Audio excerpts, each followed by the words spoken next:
Ocean City residents turn out in force to vote down the rental restriction ordinance that was put into place earlier this year, and our resort real estate markets continue to be very well balanced and are heating up a little bit. That plus more here on this week's edition of the Delmarva Real Estate Market Report for July 23rd, 2025. That's right, July 23rd, 2025. The year is flying by, but some good news to report this week. As I started off here, there was a rental ordinance that was put into place by the town of Ocean City back in February, and that was to limit weekly rentals and short-term rentals in the R1 and mobile home districts here in Ocean City. So that was basically your single-family homes and your mobile homes. They were ruling that they were no longer going to be able to do short-term rentals, and that all rentals had to be a 31-day minimum in length. So it had to be like a long-term rental.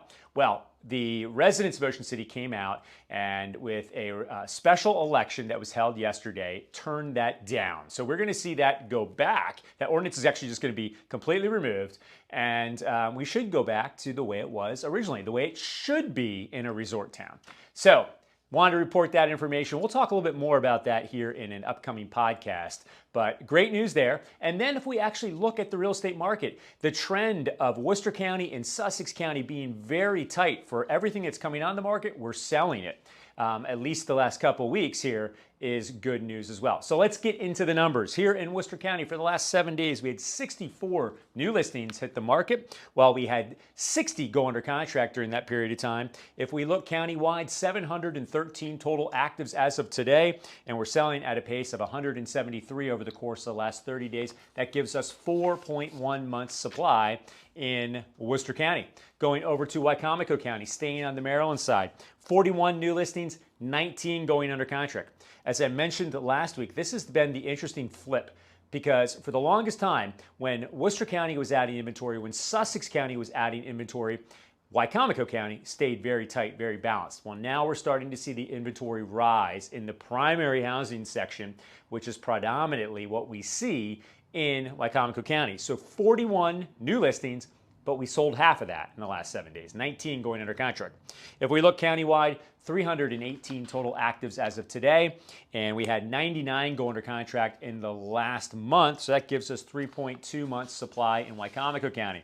Finally, Sussex County, Delaware, 194 new listings, 198 going under contract, so we outsold the new inventory for the last 7 days. 2,190 total actives, selling 542 over the last 30 days. That gives us an even 4 months supply. So very interesting to look at these numbers. I mean, those of you who thankfully tune in every week, I know it's a little bit monotonous over time here, but if you are tuning in every week, it's very interesting to see these trends, to see what's going on with the market. Where at the beginning, kind of in the spring, at the beginning of summer, we were building inventory, where the demand is now picked up and we're absorbing more of the inventory that we have coming on. As a buyer, you've got options. This is the first time in a while that you do have some options. And I'm going to report here in a second, interest rates are coming down close to their lowest level of the year. So as of today, we're sitting at 6.75%, so 6 3/4 on the 30-year fixed, which is good news. That's staying below that 7%, much below the 8% that we saw a year to a year and a half ago. So happy to give you some good news there. If you like this information, please share it with a friend. If you'd like me to break down any specific area here on Delmarva, I'd be happy to do that for you. Otherwise, enjoy what we've got here with summer, and we will talk to you soon. Thanks.